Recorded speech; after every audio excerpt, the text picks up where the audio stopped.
এই যে আইছিলাম তাজুল, আমরা তো আইছিলাম সুন্দরবন ঘোরার লাগিয়া। আমি পকেটে 2 লাখ টাকা লইছিলাম, টাকা তো তখন শেষ হয়ে গেছে। আপনি আসলে একটা মিথ্যা কথা। কেন মিথ্যা কথা কন? তা এই সামান্য বিয়ের জন্য। কি আর মিথ্যা কথা কইছি? আপনি এটা কি ফয়েরও একটা না লক্ষ টাকা লিয়ে আইছেন। কে তোর সামনে যে ব্যাংকে, টিয়া বাড়িব ফয়ের হাত দিলে।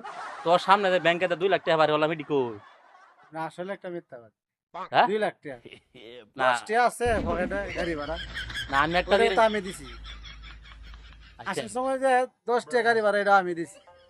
এখন আবার কইতাছেন এই লাখ তুই টাকা কি check। তুই কি আমার ভালো আছিস না?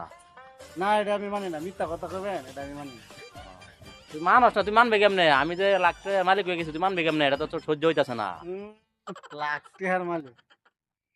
কেতা সিরা কেতার নিচে শুয়া লক্ষ টাকার স্বপ্ন দেখ। আমি 20 টাকা স্বপ্ন দেখবো, তোর কি তোর বাবার কি?